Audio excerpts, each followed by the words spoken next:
दीदी, आज ऑफिस में सबके सामने मुझे सीनियर ने डांट दिया। बस बात इतनी थी, मैंने एक ईमेल देर से भेजा क्लाइंट को, लेकिन जिस तरीके से उन्होंने मेरे से बात किया सबके सामने, जैसे कि मुझे कुछ समझ में ही नहीं आया। लेकिन उस समय मैं चुप रही दीदी, बस चुपचाप बैठ गई। लेकिन अंदर से मैं बहुत टूट गई थी। पूरी रास्ते बस में बस एक ही सवाल चल रहा था मन में, क्या हर बार अपमान सहन करना सही है? क्या जवाब देना भी ज़रूरी होता है? बहन, आज जो तुम्हारे साथ हुआ है वह सिर्फ तुम्हारे साथ ही नहीं हुआ। हर आत्मा के जीवन में कभी न कभी ये दृश्य आता ही है, जहाँ पर ना किसी बड़ी गलती का ताना सुनना पड़ता है, किसी का डांट, आलोचना या नासमझी सहनी पड़ती है। लेकिन एक बात सोचो, क्या एक बार जवाब देकर सच्चा सम्मान प्राप्त कर लेते हैं, या फिर कभी कभी जवाब देकर हम अपना ही मन अशांत कर लेते हैं? बहन, मैं आपको एक उदाहरण देकर समझाती हूँ। मान लो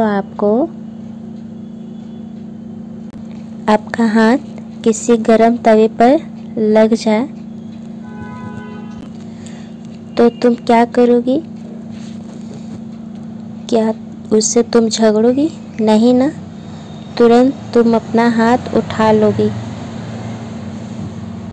और मलहम लगाएंगी। ऐसे ही जब कोई अपमान करता है तो वह उनके कर्म है, तुम्हारा कर्म है अपने मन को बचाना। हर बार जब हम किसी को कटु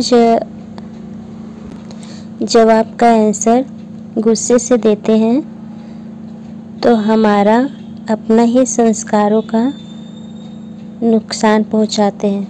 वह शब्द तो उड़ जाते हैं, फिर हमारे अंदर की शांति धीरे धीरे खोती जाती है। पर जब हम अपमान को भी बाबा की याद में सहन कर लेते हैं तो वो हमारे लिए पुण्य बन जाता है, क्योंकि हमने प्रतिक्रिया नहीं दिया बल्कि उत्तरदायित्व निभाया। अपने संस्कारों को साफ रखने का याद रखो बहन, दूसरे की व्यवहार उनके संस्कार हैं, लेकिन मेरी प्रतिक्रिया मेरे संस्कार का परिचय है।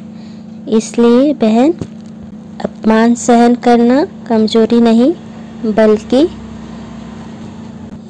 अपने संस्कारों को साफ रखने का याद रखो बहन।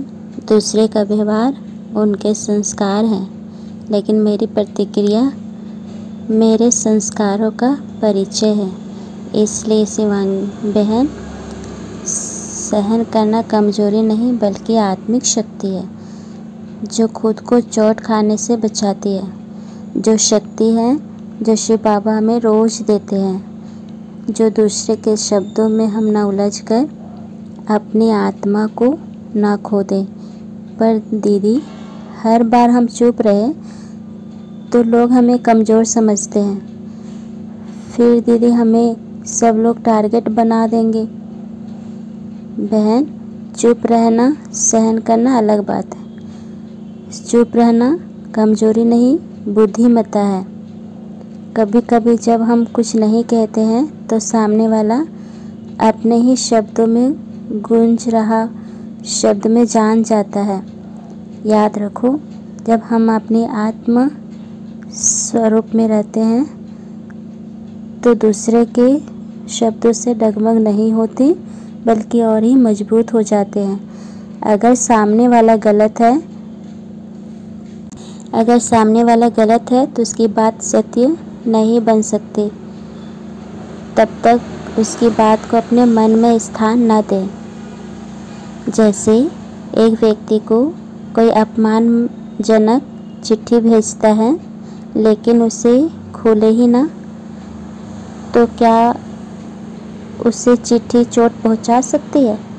उसी तरह अगर हम अपमान के शब्दों को स्वीकार ना करें तो अपने अंदर नहीं जा सकता।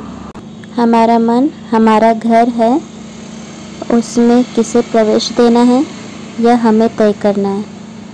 अब समझ आया कि हमें क्या लेना है, क्या नहीं लेना है।